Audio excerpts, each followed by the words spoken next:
सुप्रभात मित्रांनो, मी संकेत सावंत आणि एका नवीन व्हिडिओमध्ये तुमचं सर्वांचं स्वागत करतो।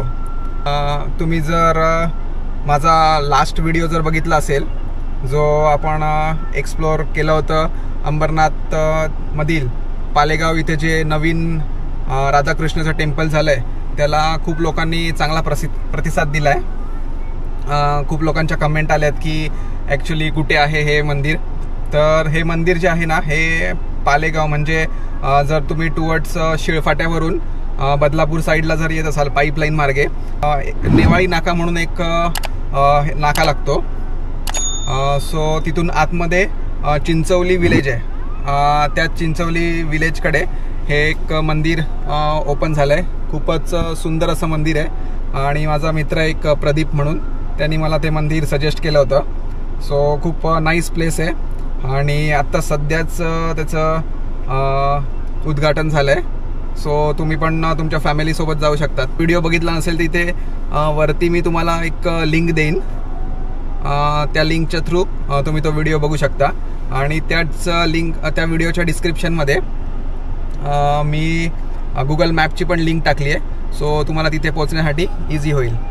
सो मित्रांनो, आजचं जे लोकेशन आहे ते आहे मुंबईपासूनच जवळ असलेलं, जिथे खूप सारे बीचेस आहेत, खूप हिस्टॉरिकल प्लेसेस आहेत, फोर्ट आहेत आणि टेम्पल आहेत, असं ठिकाण म्हणजे अलिबाग। सो आज आपण तिकडे चाललो आहोत आणि अलिबागला जाऊन आज आपण एक्सप्लोर करणार आहोत रेवदंडा फोर्ट आणि रामेश्वर टेम्पल।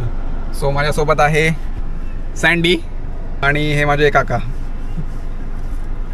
सो भेटूया आपण लवकरात लवकर। आता वाजले आहेत सकाळचे 8 वाजलेत। ॲक्च्युली आम्हाला निघायचं होतं 7 वाजताच, पण बराच लेट झाला आहे आणि इकडनं दाखवतं आहे गुगल मॅपवरती 3 तास 27 मिनटं। सो बघूया कसं काय होतं आहे ट्रिप।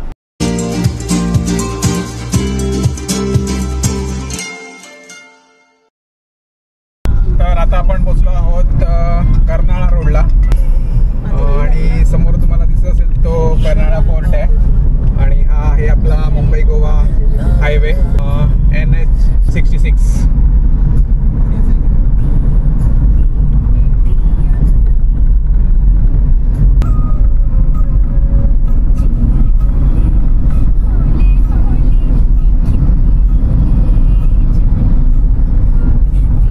सो आता आम्ही पोचलो आहोत रोहा नागोठणे रोडवर आणि हा घाट सेक्शन तुम्ही बघू शकता।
राईट मित्रांनो, सो आम्ही पोचलो आहोत लोकेशनवरती आणि तुम्ही माझ्या मागे बघू शकता सातखानी बुरुज.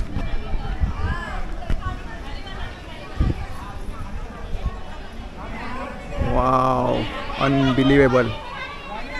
आजूबाजूचा परिसर पहिले बघून घ्या तुम्ही.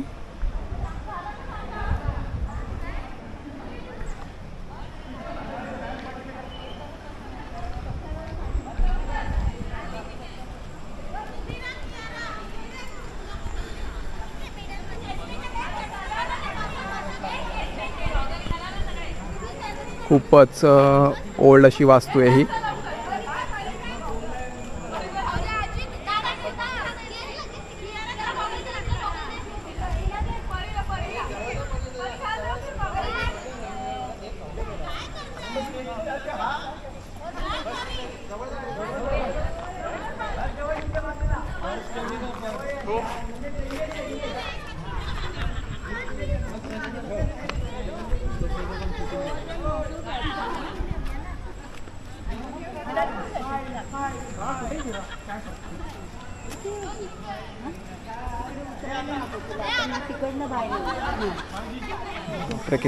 किती हेवी असतील ना या.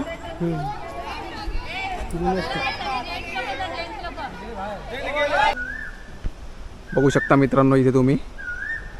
हा आहे आपला सातखानी बुरुज. आता याला सातखानी बुरुज का म्हणतात त्याची हिस्ट्री आपण बघूया. मी व्हॉइस ओव्हरच्या माध्यमातून ह्याची पूर्ण माहिती तुम्हाला देण्याचा प्रयत्न करीन. आणि ह्याच्याच बाजूला इथे बघू शकता, इथे वाटतं नाईट कॅम्पिंग वगैरे करण्यात येते. इथे टेंट लागलेले दिसत आहेत आपल्याला. हे बघा,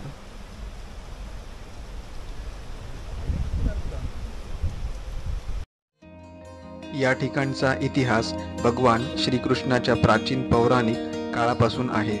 पौराणिक कथेनुसार असे मानले जाते की संपूर्ण रेवदंडा परिसर प्राचीन रेवती क्षेत्र होते, जेथे कृष्णाचा भाऊ बलरामाची पत्नी रेवती राहत होती. हे ठिकाण कृष्णाने रेवतीला तिच्या लग्नाच्या वेळी भेट म्हणून दिले होते.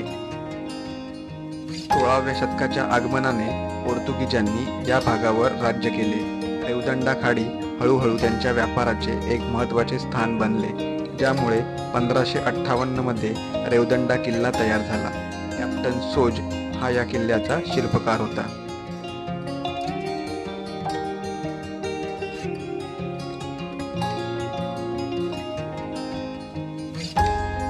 या काळातील अनेक शक्तिशाली शासकांनी किल्ल्याला वेढा घालण्यासाठी हात पुढे केले होते, परंतु त्यांचे सर्व प्रयत्न व्यर्थ गेले. 1636 ते 1683 या काळात आंग्रे राज्यकर्त्यांनी वारंवार किल्ला ताब्यात घेण्याचा प्रयत्न केला आणि 1736 मध्ये मराठ्यांनीही प्रयत्न केले. 1740 मध्ये पोर्तुगीजांनी केलेल्या करारानुसार किल्ल्यासह रेवदंडा मराठ्यांच्या ताब्यात आला. 1818 पर्यंत रेवदंडा किल्ला ब्रिटिश राजवटीच्या ताब्यात आला, ज्यामुळे पोर्तुगीज युगाचा अंत झाला.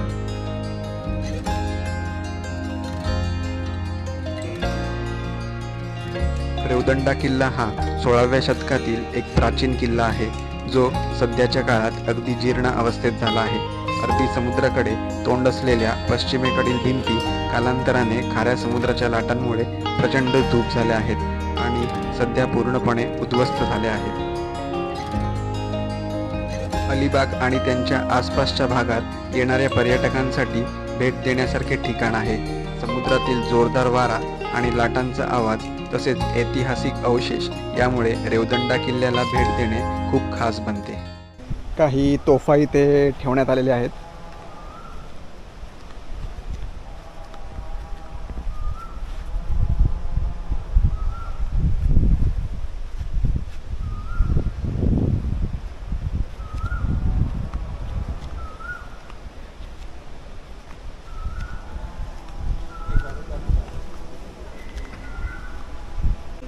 सो मित्रांनो, हा सातखानी बुरुज तर एवढाच आहे. आता आपण पुढे बीचवर जाऊया, रेवदंडा बीच बघूया, एक्सप्लोर करूया तो कसा आहे.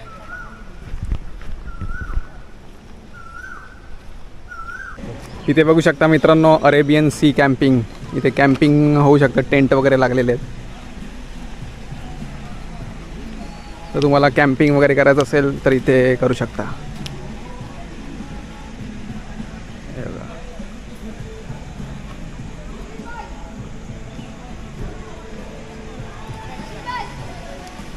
ॲक्च्युली हा खूप सुंदर बीच आहे, रेवदंडा बीच.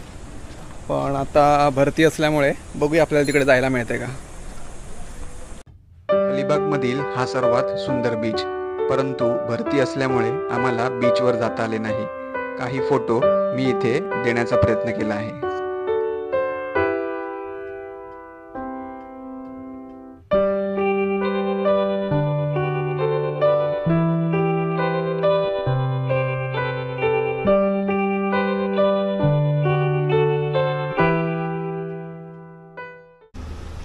सो मित्रांनो, आता आपण आलो आहोत अलिबाग येथील चौल येथील रामेश्वर मंदिरात आणि तुम्ही मागचा व्ह्यू बघू शकता. वाव, सुंदर असं मंदिर आहे. इथे तुम्ही एक कुंड बघू शकता आणि हे रामेश्वराचं सुंदर असं मंदिर. चला आता आपण आतमध्ये जाऊया आणि बघूया.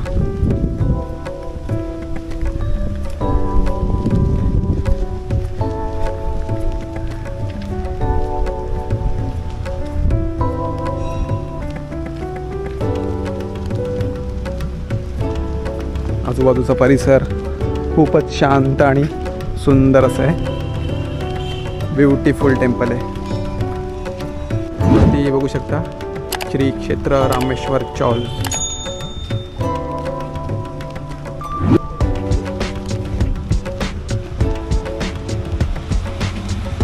बैरागी गणपती.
सो मित्रांनो, अशा प्रकारे आज आपण एक्सप्लोअर केला आहे रेवदंडा फोर्ट आणि तिथूनच जवळ असलेलं रामेश्वर मंदिर.